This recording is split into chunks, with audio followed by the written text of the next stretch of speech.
Today I would like to talk about the challenges of the broader Middle East. Then I look forward to taking some questions. The future of the broader Middle East is geopolitically the defining issue of our time. In the same way that managing the European balance of power was geopolitically the central challenge of the 19th century and early 20th century, and that managing the Cold War was the focus of a generation. There is a struggle going on for the future of this region. At the center of the struggle is a crisis within Islamic civilization between those who adhere to the traditional or moderate views of the faith and those who argue that only an extreme and intolerant vision of Islam is true to the Quran and that Muslims who do not agree with them have somehow abandoned their religion. This struggle between moderates and extremists is about what it means to be a Muslim, what it means to be successful in this world, and how Muslims relate to others in their midst or in other societies. The extremists blame the problems of the Muslim world on the United States, on other Western powers, and on Muslims who do not follow their interpretation of Islamic doctrine. Their doctrine demands that there can be no peace until they are dominant, using persuasion, provision of social services, intimidation, and violence to try to obtain control of Muslim countries. They believe their claim to power will be accelerated by provoking a clash between Islamic society and the rest of the world. These extremists are a minority phenomenon in the broader Middle East as a whole, but they dominate parts of it. They have gained global prominence in recent years, largely because of terrorist tactics. There are many factors that provide oxygen to extremists. The dysfunctional politics in the broader Middle East, both within and among states, create dangerous opportunities.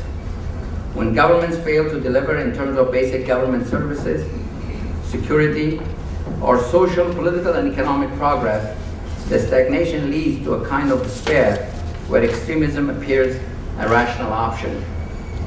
In a rapidly changing and uncertain world, religion can be a solace and a vulnerability. Religious movements that define themselves in unambiguous extremist terms, such as Al-Qaeda, prey on those searching for explanation. When regional conflicts remain unresolved and produce widespread suffering, these consequences provide a pretext for extremists to justify their violent acts. And rivalries among states further inflame instability as rivals exploit religious appeals to recruit proxy forces to go into neighboring countries. We and the rest of the world cannot be indifferent about the future of the broader Middle East. The evolution of this region will have a profound impact on the future of the world. The overall goal of our policy must remain to contain and weaken the extremists, to cultivate and empower moderates, and to encourage a normalization of this region. Of course, this is primarily the responsibility of local leaders, but we should help them as they transform that region from one beset by instability and violence to one characterized by peace and progress. This cannot be done quickly, easily, or cheaply. It will not be done solely or even principally by military means. It will require diplomacy, cooperation with others, political leadership, and hard work on many fronts, and a comprehensive strategy. In my view, there are 8 major pillars of such an effort. 1, reducing our vulnerability to disruptive events in the broader Middle East. 2, staying on the offense against extremist groups such as Al-Qaeda that utilize terrorism as their principal tactic. 3, working to resolve regional tensions, especially the Arab-Israeli conflict that fuel resentment and instability. 4, responding to assertive pursuit of regional hegemony and domination. 5, mobilizing in partnership with our friends in the region to marginalize extremists and to help the nations of this region normalize their societies and politics. 6, helping to promote economic opportunity through reform and integration of the broader Middle East into the international economy. 7, elevating cooperative efforts in the Middle East as a central organizing principle for our major alliances and in our participation in multilateral institutions. And finally, reforming our instruments of policy to make them more effective for dealing with the challenges arising from the broader Middle East. In the light of the limit of time, I would like to focus today on just the 5th pillar, helping nations to marginalize extremists and normalize their societies and politics. But I'll be happy to discuss any of the other elements during our question and answer period. Let's step back for a moment to consider the nature of the challenge from Al-Qaeda and the other extremists. Its leaders want ultimately to have their ideology rule the Muslim world. For Al-Qaeda, violence is a tactic. Its leaders use terrorism as an instrument. They use it against us to posture themselves as standing up to the West, against governments in the region to align themselves with local grievances, and against moderates to intimidate those who could offer more appealing visions of the future.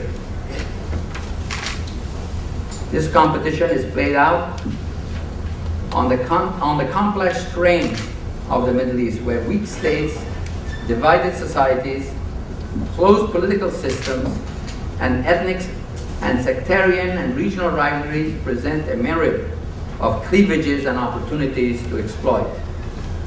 In this regard, Al-Qaeda has shown great political skill at times, yet it has also made many mistakes, most recently by overplaying its hands among the Sunni Arabs in Iraq. The majority of the people of the broader Middle East do not wish to live under extremist, tyrannical regimes such as that of the Taliban. They want their societies to be successful.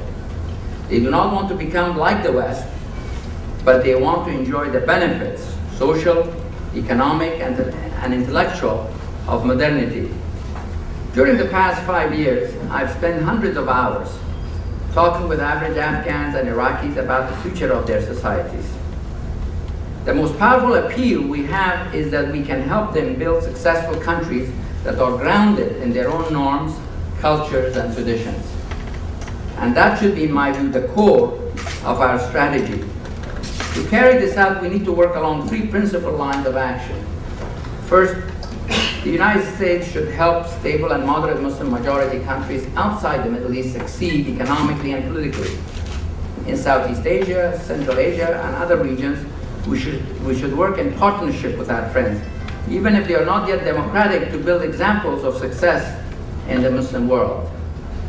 The Muslim majority countries of Southeast Asia, for example, Indonesia and Malaysia, have developed or are developing open political and economic institutions.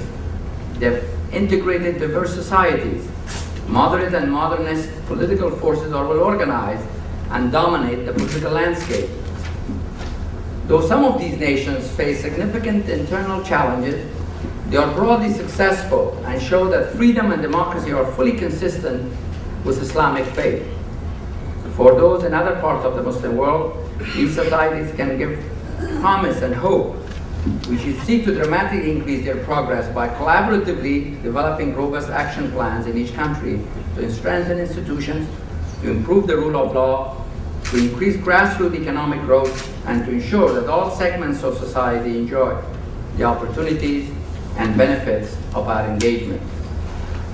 Enabling these societies to achieve a qualitatively new level of success, demonstrating what can be done in partnership with the world, would represent a powerful challenge to the extremists.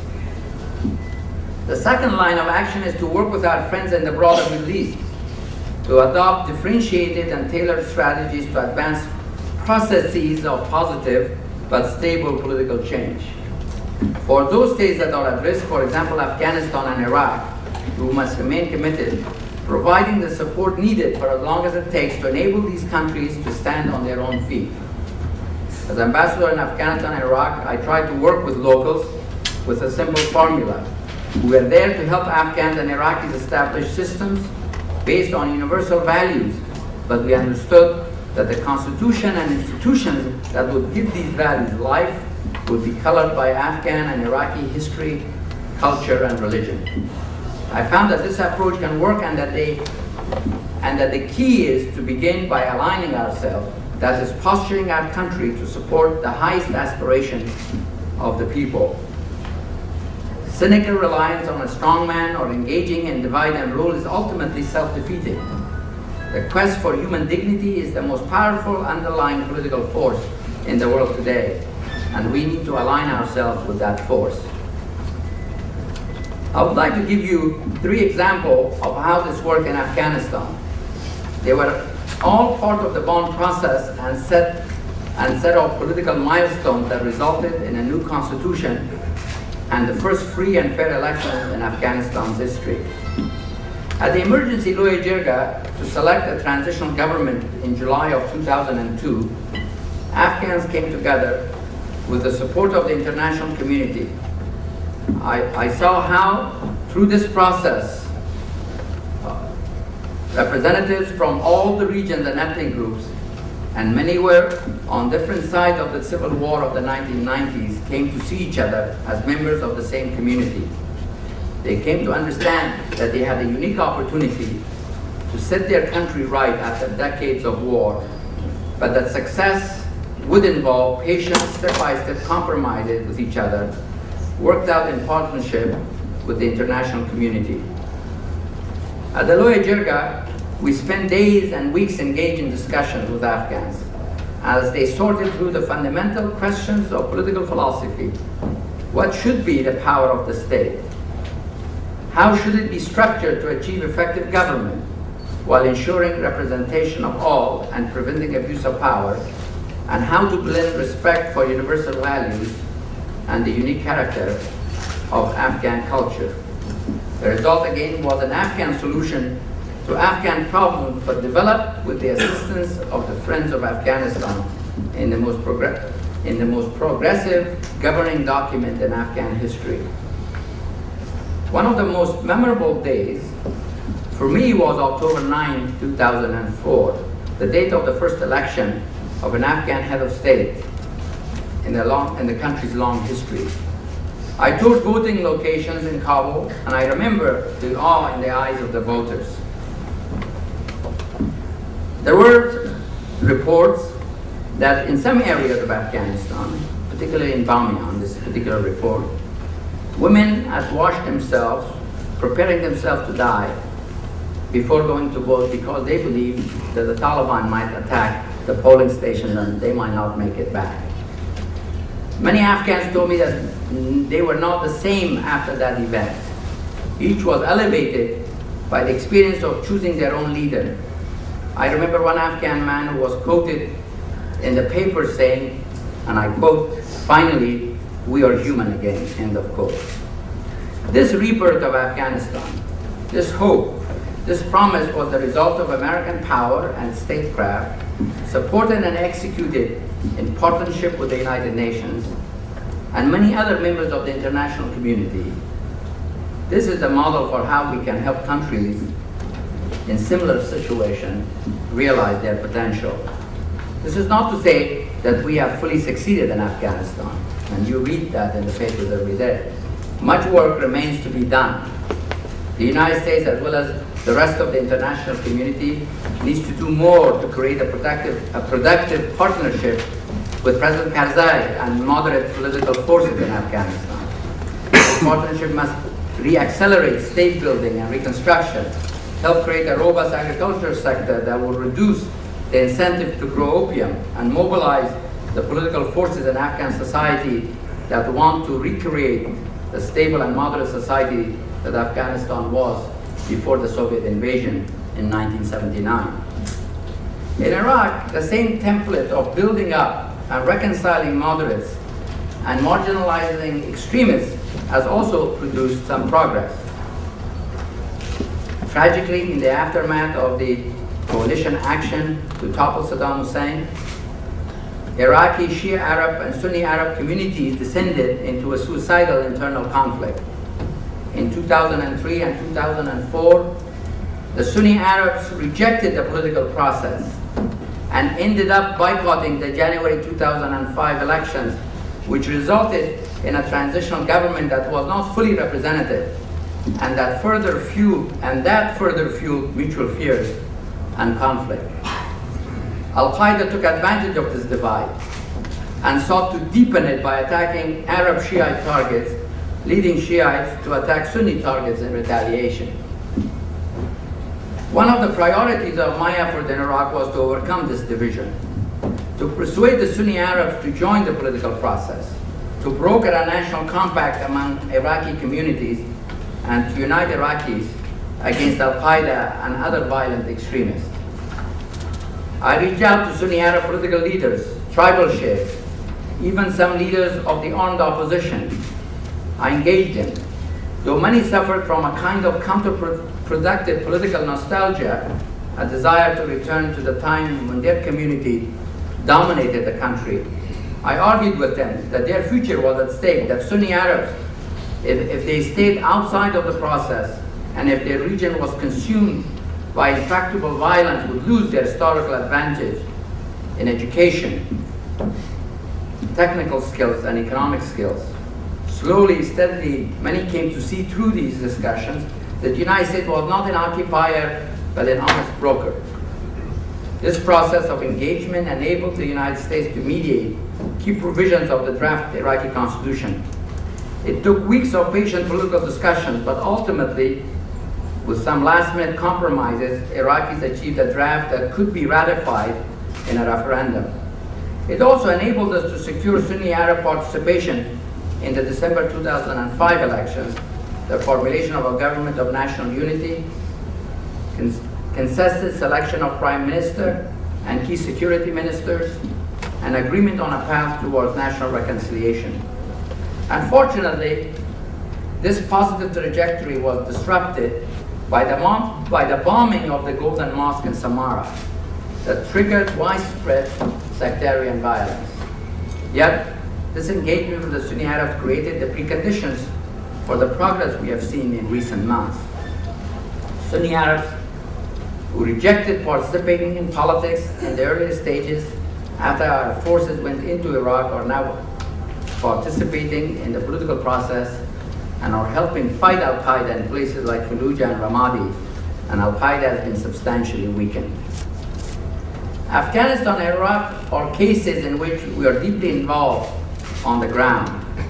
For those states that are friendly but ruled by authoritarian governments, the principle of helping these societies move forward is the same, but the tactic must be adjusted.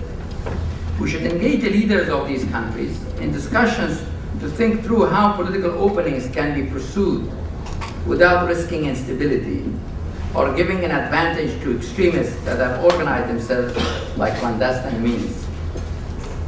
Together with local allies, we need to think through the stages of transition, beginning with political openings that enable moderates to organize, followed up with political dialogue and processes that help elements of the current order create relationships with moderates to support a stable transition, and culminating in agreed steps toward an ultimate transition to a representative government.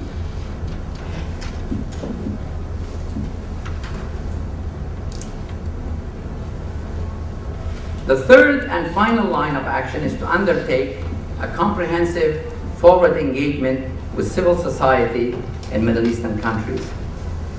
There are moderates throughout the broader Middle East who reject intolerant views and the use of violence. Like people everywhere, they wish for a life of opportunity for themselves and for their children. They want their nations to be successful, normal countries in which the people have basic security, decent jobs, and the ability to send their children to school, where one generation does better than its predecessor, and the following one does better still. We have to find better ways, in my view, to engage individuals and groups seeking a moderate Middle East. We must foster and strengthen them and help them network with each other and like-minded groups around the world. The extremists have well-funded, highly capable transnational networks that are organized and they have local cadres in each country. In this regard, we have two key challenges. One, that we have to find a way to support moderates without undermining them, without making them seem to be an instrument of someone else's policy. I believe that this can be done by developing transnational ties among reformers, drawing on the examples of those who have pushed for reform in Eastern Europe, in East Asia, in Latin America, and in other regions, and to try to channel our support to moderates in the Middle East through such networks. Some organizations along these lines already exist, associated, for example, with the Community of Democracies, but we may need to create new organizations, structured along the lines, for example, of the Congress for Cultural Freedom in the early years of the Cold War. Another possible solution would be to provide resources to groups in democratic and reformist countries in the Muslim world, Indonesia, Turkey, and others, for example, to engage with their counterparts in other countries. Moderates who are succeeding may be the greater catalyst for change. The other challenge that we have not yet solved is to find ways to level the political playing field, particularly in elections. Extremist elements and parties receive organizational support and money from their allies abroad, giving them an enormous advantage in competing with moderate groups who have no such resources. The instruments we have, the National Endowment for Democracy and other such organizations, are limited in their missions and do not give operational support to democratic forces. As countries open up their political system, it is imperative to develop approaches to ensure a level playing field in terms of operational political resources.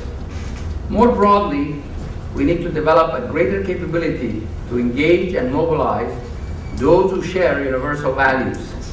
Different societies will have their own approaches, colored by their own history and culture, yet we can help them. We did this in the Cold War through Radio Free Europe, Radio Liberty, exchange programs, and many other means.